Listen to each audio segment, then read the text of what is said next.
যদি এই লক্ষণগুলি প্রকাশ পায় তাহলে বুঝে নিও যে তোমার দোয়া কবুল হয়ে গেছে। ভিডিওটি স্কিপ না করে দেখো এবং লক্ষণগুলি মিলিয়ে নাও। অনেক সময় এমন হয় যে অনেক দোয়া করার পরেও দোয়া কবুল হয় না, তখন আমরা অনেক তাড়াতাড়ি আল্লাহ থেকে নিরাশ হয়ে যাই। তাহলে জেনে নাও, পরীক্ষার সময়ে আল্লাহ কখনো সেই বস্তুকেও আমাদের থেকে দূর করে আমাদের পরীক্ষা করেন যেটা আমাদের অনেক পছন্দ, যাতে তুমি ব্যাকুল হয়ে ওঠো এবং সেটাকে পাবার জন্য নিজের রবের আরও নিকটে যেতে পারো। পরীক্ষা তো সেই জিনিস দিয়েই হয় যেটা মানুষের কাছে অনেক প্রিয়। আল্লাহ কখনো কাউকে তার সহ্যের বেশি পরীক্ষা নেন না। একে তো আল্লাহ তোমাকে চাইতে দেখে খুশি হন, আর দ্বিতীয়ত আল্লাহ তোমাকে উত্তম সময় দিতে চান।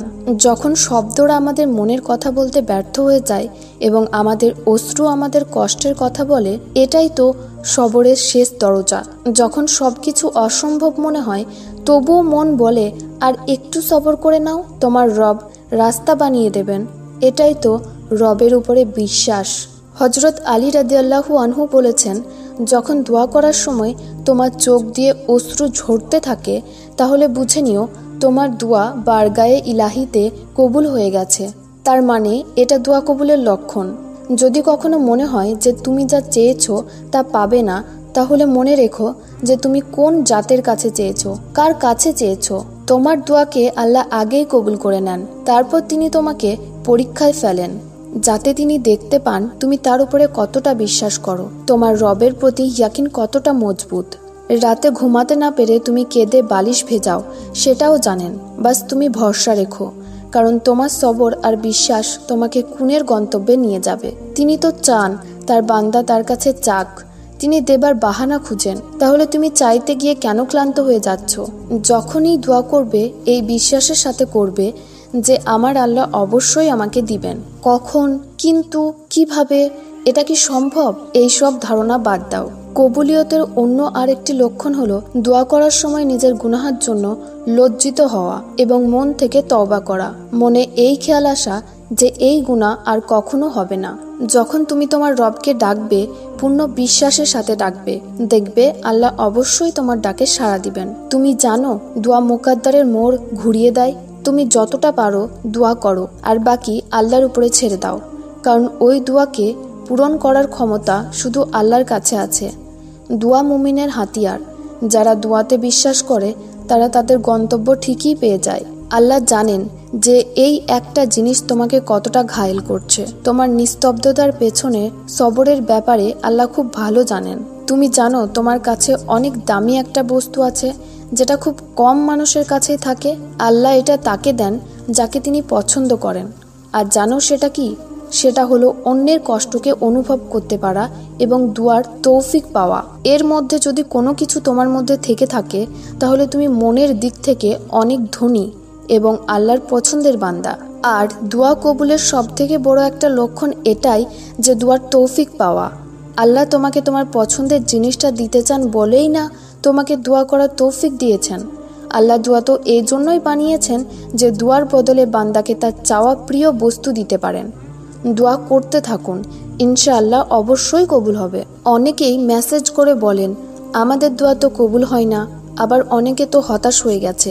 তারা এই ভিডিওটি অবশ্যই শেয়ার করুন যাতে তাদের হতাশা কিছুটা দূর হয় এবং আল্লাহর উপরে ইয়াকিন আরও বেড়ে যায়। যদি তোমার একটা শেয়ারে কারো উপকার হয় তাহলে তুমিও তার সওয়াব পাবে। রব এটা দেখেন না যে তার কাছে ধনী এসেছে নাকি গরিব এসেছে। গুনাহগার বান্দাও যদি তওবা করে তার দিকে ফিরে আসে, তিনি বলেন এসো, তুমি আমার দিকে হেঁটে আসলে আমি তোমার দিকে দৌড়ে যাব। তুমি 1 হাত এগিয়ে আসলে আমি 10 হাত তোমার দিকে এগিয়ে যাব। তিনি বলেন না যে যাও, তুমি আমার নাফরমানি করেছো, তোমার আমার সম্পর্ক শেষ। তিনি একদমই এমন বলেন না।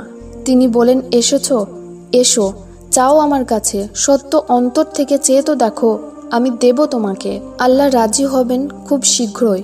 তুমি তোমার চোখ দিয়ে তোমার নসিবকে বদলাতে দেখবে। ভয় পেও না, তিনি দোয়াকে ব্যর্থ যেতে দেন না। এই দেরিটা তো তার ভালোবাসার একটা অন্য রূপ। তোমার ডাক বারবার শুনতে চাইছেন তিনি।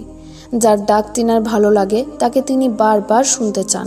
দোয়া কবুল হবার একটা রাস্তা যদি বন্ধ দেখো তাহলে মনে রেখো তিনার কাছে অসংখ্য পথ আছে তোমার দোয়াকে কবুলিয়ত পাওয়ানোর। যদি সেখান থেকে না পাও যেখানে তুমি চাইছিলে, তাহলে এবার সেখান থেকে পাবে যেখানে পাবার কথা তুমি ভাবতেও পারোনি। দোয়া করার সময় যদি তোমার মনে হয় আল্লাহর সাথে আরও কথা বলি, আরও দোয়া করি, তাহলে এটাও দোয়া কবুলের একটি লক্ষণ। তিনি শীঘ্রই কোন বলবেন এবং তোমার ভেঙে যাওয়া অস্তিত্ব আবার জুড়ে যাবে। তোমার যতটা ক্ষমতা ছিল তুমি দোয়া চেয়েছো, এবার বাকিটা আল্লাহর উপরে ছেড়ে দাও, কারণ শুধু তিনিই এই দোয়াকে বাস্তবে রূপান্তরিত করতে পারেন। যারা আল্লাহর উপরে বিশ্বাস রাখে তাদের দোয়ার জবাব আল্লাহ মুজিজার রূপে দেন। আল্লাহ তার নূর দিয়ে তার অন্তর ভরে দিবেন। আল্লাহকে বন্ধু বানালে সব কষ্ট দূর হয়ে যাবে।